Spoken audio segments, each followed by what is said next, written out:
Ever wonder how a knife like this works? I'm going to pull this one apart and show you. First thing I want to do is remove these 6 screws right here. Got those 6 screws removed. Now I want to release the tension. Should have done that before I undid the screws. We'll pull this out and I can hold this and pull it back in.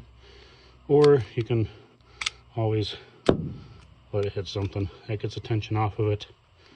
Now I can pull this cover off. This piece will fall off here.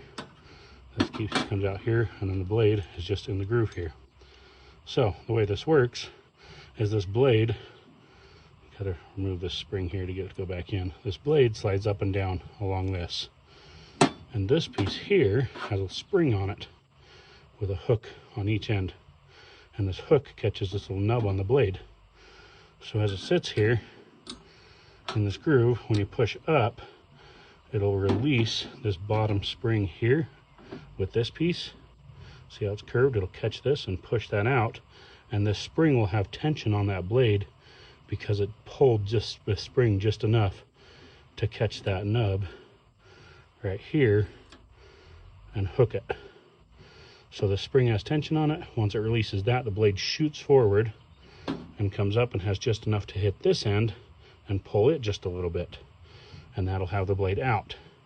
Then once you pull this down, then this guide right here will release this one and push it in just barely like this and release the blade.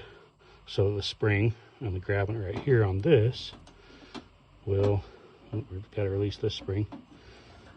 So the blade's forward with the spring pulling on it right here now, down. And once you pull this, it releases this spring and it shoots it back down. Once again, grabbing this bottom and pulling on this spring right here. But it just keeps doing that back and forth as you slide this piece barely forward and back to release these springs, and this spring shoots the blade down and up, locks it with this and this. So sorry I couldn't show you with it apart, because it needs to be put together for that action to work without something springing somewhere. But hopefully you can visualize it. This slide down, releases this little catch here, and this blade has spring tension on it from that long spring that runs up and down with the hook grabbing the blade. Pulls it down. Now that shot it down, hit the spring at the bottom and caught this latch here, and it's got tension on it going forward. When I pull this forward, that bar releases this catch here and shoots it out. So there it is in action. Thanks for watching.